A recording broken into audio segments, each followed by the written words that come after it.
ಬಾರಿ 2ನೇ ವರ್ಷ ಅದೇ ಕಾರ್ಯಕ್ರಮವನ್ನು ಜೂನ್ 15ನೇ ತಾರೀಕು ಚಿಕ್ಕಬಳ್ಳಾಪುರದ ಒಕ್ಕಲಿಗರ ಕಲ್ಯಾಣ ಮಂಟಪದಲ್ಲಿ ಹಮ್ಮಿಕೊಂಡಿದ್ದೀವಿ.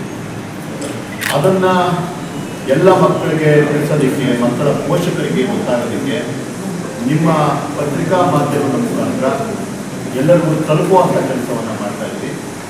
ಅದಕ್ಕೋಸ್ಕರ ಈ ದಿನದ ಪತ್ರಿಕಾಗೋಷ್ಠಿಯನ್ನು ಕರೆದಿದ್ದೀವಿ.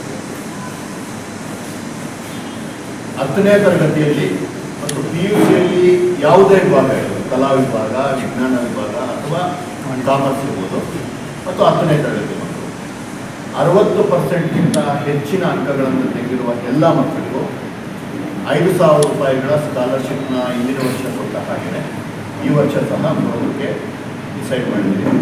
ಅದೇ ರೀತಿ ಈ ವರ್ಷ ಅದನ್ನು ಮಾಡ್ತಾ ಇದ್ದೀವಿ.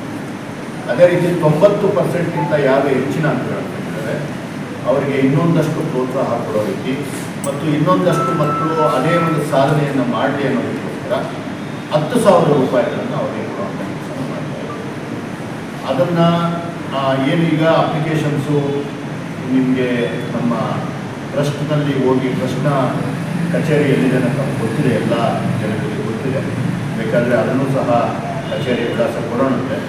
ಆ ಕಚೇರಿಗೆ ಬಂದು ಅಪ್ಲಿಕೇಶನ್ ತಗೊಂಡು ಅದರಲ್ಲಿ ಏನೇನು ದಾಖಲೆಗಳನ್ನು ಕೇಳಿರ್ತಾರೆ ಆ ದಾಖಲೆಗಳನ್ನೆಲ್ಲ 30ನೇ ತಾರೀಕು ಒಳಗಡೆ ಒದಗಿಸ್ಕೊಟ್ರೆ ಅದನ್ನು ನಾವು ಸ್ಕ್ರೂಟ್ನಿ ಮಾಡಿ ಯಾರು ಅರ್ಹ ಅಭ್ಯರ್ಥಿಗಳಿರ್ತಾರೆ ಅಂಥವರಿಗೆ 15ನೇ ತಾರೀಕು ಸ್ಕಾಲರ್ಶಿಪ್ ಕೊಡುವಂಥ ಕೆಲಸ. ಇದು ಈ ಕಾರ್ಯಕ್ರಮದ ಪ್ರಮುಖ ಅಜೆಂಡಾ.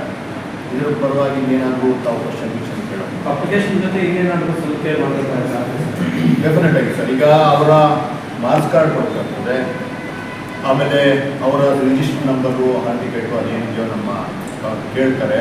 ಅದರ ಜೊತೆಗೆ ಜಾತಿ ಪ್ರಮಾಣ ಪತ್ರ ಬೇಕಾಗ್ತದೆ. ಮತ್ತು ಚಿಕ್ಕಬಳ್ಳಾಪುರದ ನಿವಾಸಿಗಳಿಗೆ ಮಾತ್ರ, ಅಂದರೆ ಚಿಕ್ಕಬಳ್ಳಾಪುರ ವಿಧಾನಸಭಾ ಕ್ಷೇತ್ರದ ನಿವಾಸಿಗಳಿಗೆ ಮಾತ್ರ, ಮತ್ತು ಈ ಬೇರೆ ದೇವನಹಳ್ಳಿ ಮಕ್ಕಳು ಬಂದು ಓದಿರ್ತಾರೆ ಅಂಥವ್ರಿಗೆಲ್ಲ ಆಗಲ್ಲ.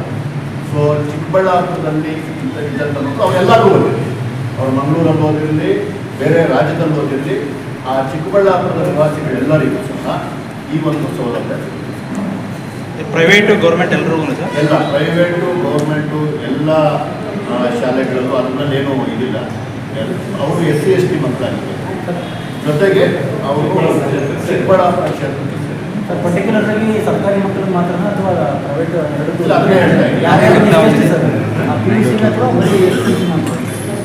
SLC ಮತ್ತು PUC ಪ್ರೈವೇಟಲ್ಲಿ ಓದಿರಲಿ, ಗೌರ್ಮೆಂಟಲ್ಲಿ ಓದಿರಲಿ, ಎಲ್ಲ ಮಕ್ಕಳಿಗೂ ಈ ಸಲ ಕೂಡ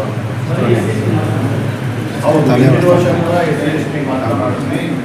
SC ST ಮಾತ್ರನಾ ಅಂತ ತುಂಬ ಜನ ಯಾವಾಗಲೂ ಕೇಳ್ತಿರ್ತಾರೆ. ನಾವು ವರ್ಷ ಪೂರ್ತಿ ನೀವೆಲ್ಲರೂ ನೀವೆಲ್ಲ ನಮ್ಮ ಸ್ನೇಹಿತರೇ ಇದ್ದೀರ, ನೀವು ವರ್ಷ ಪೂರ್ತಿ ಗಮನಿಸಿದಾಗೆ ನಮ್ಮ ಕೈಯಲ್ಲಾದಷ್ಟು ಎಲ್ಲರಿಗೂ ಮಾಡ್ತಾ ಇರ್ತೀವಿ. ಜಾತಿ ಧರ್ಮ ಏನೂ ನೋಡ್ತೀರ ಮಾಡ್ತಾ ಇರ್ತೀವಿ. ಬಟ್ ನಾನು ನಿಮಗೆ ಮೊದಲು ಸಹ ಹೇಳ್ತೀನಿ, ನಾನು ಚಿಕ್ಕಂದಿನಿಂದ ನೋಡ್ಕೊಂಡ್ಬಂದಿರೋದು ನಿಜಕ್ಕೂ ಹೇಳ್ಬೇಕು ಅಂತಂದರೆ ಇಡೀ ನನ್ನ ಭಾರತ ದೇಶದಲ್ಲಿ ಅತ್ಯಂತ ದುಡಿತಕ್ಕೆ ಒಳಗಾದ ವರ್ಗ ಯಾವ್ದಾದ್ರು ಇದ್ದರೆ ಅದು ದಲಿತ ವರ್ಗ. ಆ ದಲಿತ ವರ್ಗಕ್ಕೆ ಒಂದಷ್ಟು ಆತ್ಮವಿಶ್ವಾಸ ಕೊಡುವಂಥ ಕೆಲಸ ಮಾಡಬೇಕಾಗಿದೆ. ಅದಕ್ಕೋಸ್ಕರ ಈ ಕೆಲಸ ಮಾಡ್ತಾ ಇದ್ದೀವಿ ಅಂದರೆ ಬೇರೆ ಕಳೆದ ಬಾರಿ ಕೂಡ ಕೊಡುವಂಥ ಕೆಲಸ ಎಷ್ಟು ಸಂಖ್ಯೆ ಅನ್ನೋದು ನಮಗೆ ಗೊತ್ತಾಗಲ್ಲ. ಲಾಸ್ಟ್ ಟೈಮ್ ನನಗೆ ಗೊತ್ತಿರೋ ಹಾಗೆ ಒಂದು 400 ಸಂಖ್ಯೆಯನ್ನು ಕೊಟ್ಟಂಗೆ ನನಗೆ. ಈ ಸಲ ನನಗೆ ಗೊತ್ತಿರೋ ಹಾಗೆ 700ರಿಂದ 800 ದಾಟ್ಬೋದು ಅಂತ ನನ್ನ. ಯಾಕಂದರೆ ಹಿಂದಿನ ಬಾರಿ ಕೇವಲ 10ನೇ ತರಗತಿ ಮಕ್ಕಳು ಮಾತಾಡ್ತೀವಿ, ಈ ಸಲ PUC ಅವ್ರಿಗೂ ಸೇರಿಸ್ತಾ ಇರೋದ್ರಿಂದ ನನ್ನ ಪ್ರಕಾರ ಒಂದು 700-800 ಜನ ಮಕ್ಕಳು ಆಗ್ಬೋದು ಅನ್ನೋದು ನನ್ನ ಒಂದು ಅಸಂಪ್ಷನ್. ಅದು ಎಷ್ಟು ಜನ ಆಗುತ್ತೆ, ಎಷ್ಟೇ ಜನ ಆದರೂ ತೊಂದರೆ ಇಲ್ಲ, ಅಷ್ಟು ಜನಕ್ಕೆ ಕೊಡುವಂಥ ಕೆಲಸ ಮಾಡ್ತೀವಿ. ಅದೇ ರೀತಿ ನಾವು ಕ್ರೈಟೀರಿಯಾ ಕೇಳ್ತೀವಿ. ಕ್ರೈಟೀರಿಯಾ ಇಷ್ಟೇ, ಫಸ್ಟ್ ಕ್ಲಾಸ್ ಗಿಂತ ಜಾಸ್ತಿ ಅಂದರೆ 60%ಗಿಂತ ಜಾಸ್ತಿ ಬರಬೇಕು. ಅದ್ರ ಜೊತೆಗೆ ಅವರು SC ST ಸಮುದಾಯಕ್ಕೆ ಸೇರಿದಂಥ ಮಕ್ಕಳಾಗಿದ್ದಾರೆ. ಎಷ್ಟು ಅಂತ